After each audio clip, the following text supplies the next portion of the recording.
सजनों, इसका मतलब है कि सती केवली भाग कर तारापुर गया होगा, क्योंकि हराम जादे को शोभा नायक का घर तारापुर है। सजनों, उसी टाइम में बालाराम ने प्रतिज्ञा लिया था कि तारापुर में जाकर शोभा सिंह का छोटे छोटे भाई दो बालक है तारापुर में। अब मैं यहाँ से चलता हूँ तारापुर और शोभा सिंह का दोनों बच्चे को, दोनों भाई को माँ गहील का मंदिर में जाकर बलि देंगे। हाँ, कसम है माँ भवानी का, हम तारापुर को बर्बाद कर देंगे। राजा और प्रजा लोग को हम चैन को नहीं। आइए भागल में हिल गई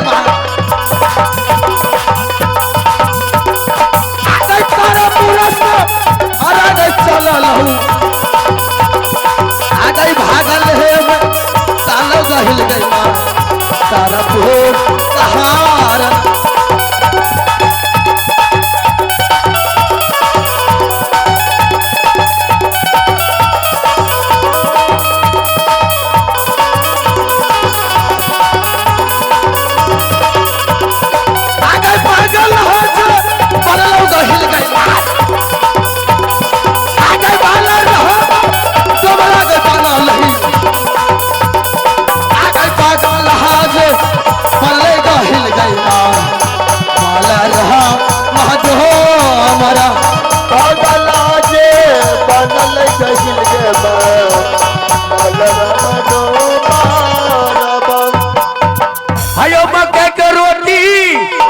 गहूम के सोहारी,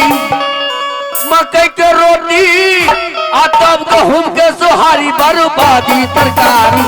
हो गेला, बर्बादी तरकारी हो गेला।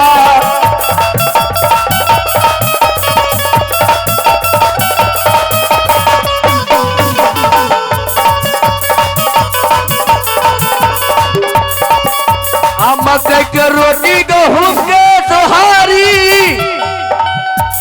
बर्बादी तरकारी हो गेला। आलू के सब्जी हमरा नी को नहीं लागई, आलू के सब्जी हमरा नी को नहीं लगे, बर्बादी कदीमा हो गेला, बर्बादी कदीमा हो गेला।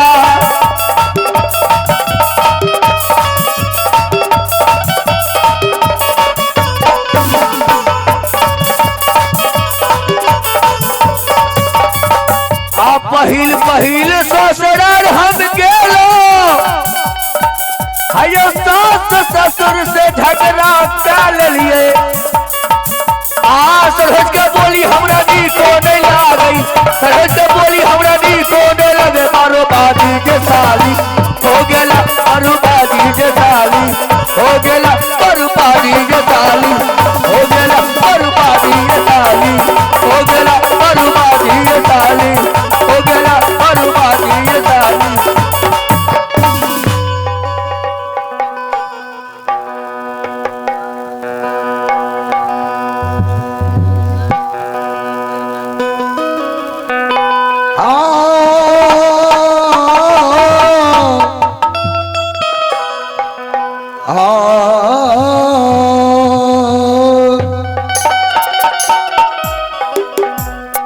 स्वर ने दिया है माँ सरस्वती,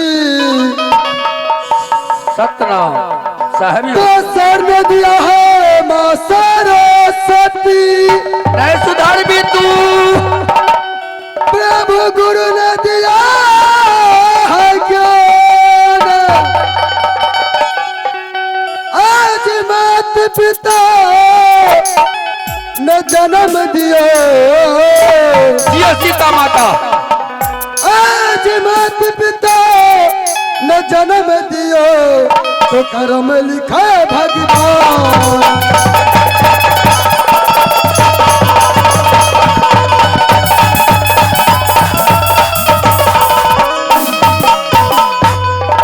आज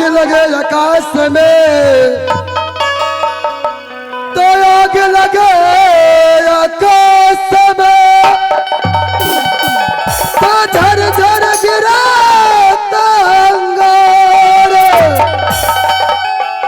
आज साधु न रहे तो इस जग में, आज साधु न रहे तो इस जग में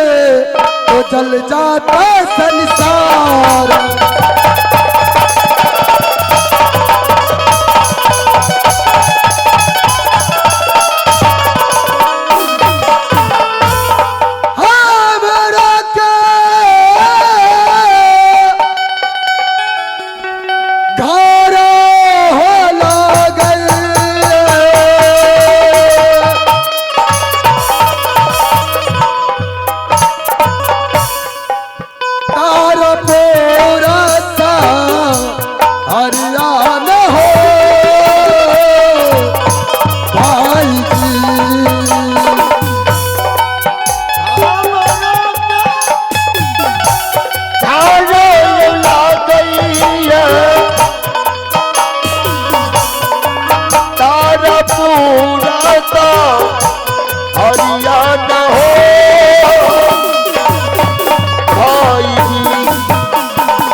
चला गई हो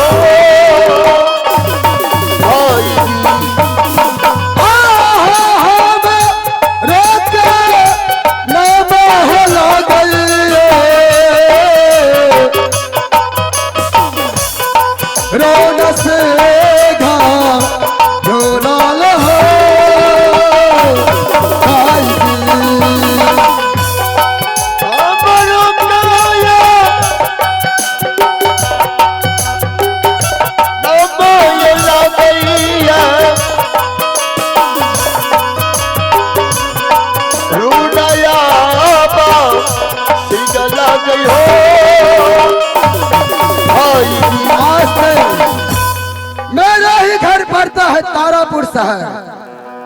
पिता श्री का नाम है तारा सिंह राजा, बड़े भाई को नाम है शोभा सिंह और दोनों भाई को नाम है रूना सिंह झोना सिंह। जब से मेरे बड़े भाई ने कन्वज स्कूल में पढ़ने के लिए दिए थे, मैं अभी तक मेरे बड़े भाई भेंट मुलाकात करने के लिए नहीं आया है। ठीक है, मैंने अब यहाँ से जा रहा हूँ तारापुर शहर। क्या मास्टर साहब जी, आज चलिए जो दलिए मास्टर जी तारापुर शहर।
आज वाला चल लो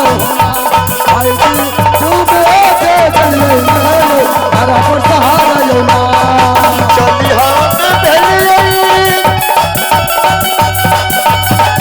आई जी तारा पुरसो करिया नो आई जी हो तारा पुरसो करिया नो चली हाथ भेलिए हो ना भाई जी तारा पुरसो करिया नो चलिए में भेलिए हो ना इस तारापुर शहर में नहीं कोई मंत्री के देख रहा हूँ नहीं मुंशी को ठीक है मैंने आवाज लगा करके बुलाता हूँ इस राज दरबार में कोई है या नहीं है और रखा अब रहे रे मंत्री रे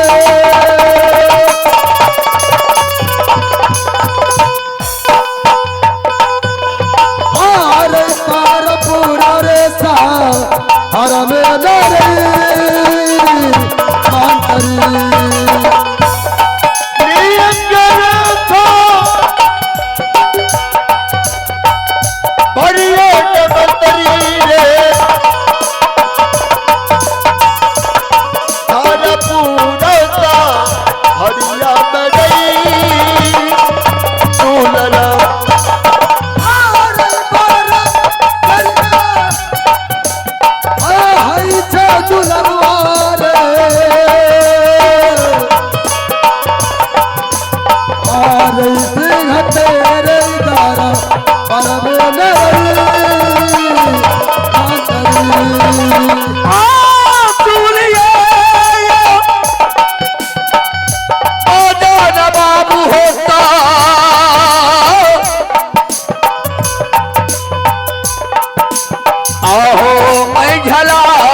मंत्री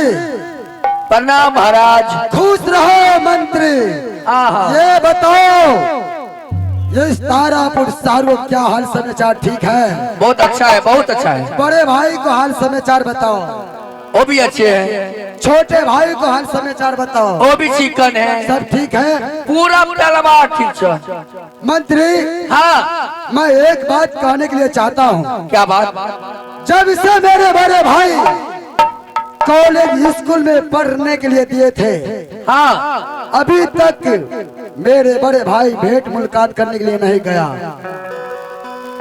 अभी जन जो गार्जियन छे बड़का भाई छे तो ओकरा जैसे से हर रंग के टेंशन रहे छे दिमाग में बुढ़बा तौर पापा से बूढ़ छ मैं जानता हूँ खेती पथारी से छे ने है हरवा चरवाहा राजा प्रजा सब रे छे प्रजापतियन कम से कम तो मंत्री बड़े भाई साहब को तो भेंट भी करने के लिए जाना चाहिए 2 किलो आटा तो भेज दे रही से आटा खत्म हो गया है जनेर का आटा हो जनेर का आटा भेजने नहीं दिया खत्म हो गया अच्छा अब गलत तो लेने चल जियो ये बताओ बड़े भाई साहब नहीं है नहीं एकरी नहीं चलो शिकार खेले के लिए ठीक है मैंने कॉलेज स्कूल से आया हूँ मैं जा रहा हूँ अपने आराम करने के लिए महल क्या ठीक है ठीक है ठीक है अकर भैया रमो आमद करे अरुणाया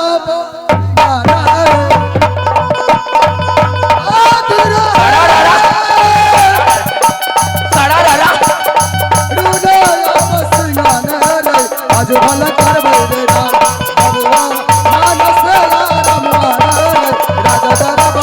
सदा आनंद रहे ओई पार मोहन खेले होली हो सदा आनंद रहे ओई पार मोहन खेले होली हो एक दिन से खेले कुमार कन्हैया एक दिन से खेले मोहन हो एक दिन से खेले कुमार कन्हैया एक दिन से खेले मोहन हो सदा आनंद रहे ओई पार मोहन खेले होली हो सदा आनंद रहे ओई पार मोहन खेले होली हो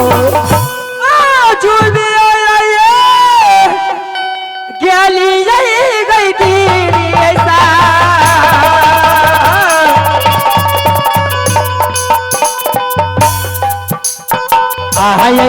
तारा पूरा सा हरियाणा